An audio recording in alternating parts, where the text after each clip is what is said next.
जय हनुमान। मनोजवं मारुततुल्यवेगं जितेन्द्रियं बुद्धिमतां वरिष्ठं वातात्मजं वानरयूथमुख्यं శ్రీరామదూతం శరణం ప్రపద్యే.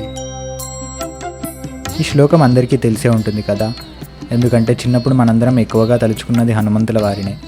రాత్రిలో నీళ్లు తాగడానికి ఒంటరిగా కిచెన్కి వెళ్ళినప్పుడు, ఇంట్లో ఎవ్వరూ లేని సమయాల్లో హర్రర్ మూవీస్ చూస్తున్నప్పుడు, ఇలా ధైర్యం కోసం ఎన్నోసార్లు అనేది ఒక్కటే మాట, శ్రీయాంజనేయం ప్రసన్నాంజనేయం అని. ఆ మహావీరుని ధైర్య సాహసోపేతమైన కార్యములకు రామాయణమే నిదర్శనం. ఈరోజు అటువంటి హనుమంతుల వారి గురించి కొన్ని ఆసక్తికరమైన విషయాలు మాట్లాడుకుందాం.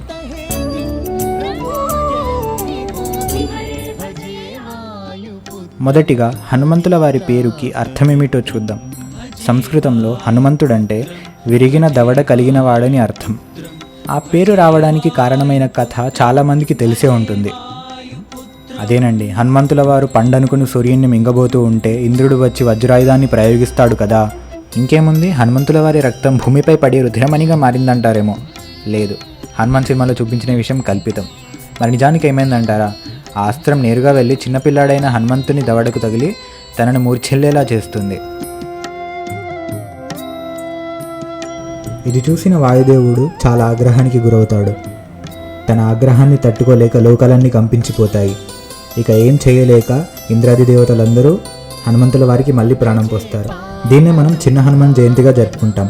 ప్రతి సంవత్సరం చైత్రమాసంలో పౌర్ణమి తిథి నాడు జరుపుకునే పండగ ఇది. ఆ రోజును మొదలుకొని హనుమంతుల వారు జన్మించిన వైశాఖమాస కృష్ణ దశమి నాటి వరకు భక్తులందరూ దీక్షలు చేపడుతూ ఉంటారు. ఈ వైశాఖ కృష్ణ దశమి నాటినే మనం పెద్ద హనుమాన్ జయంతిగా జరుపుకుంటాము.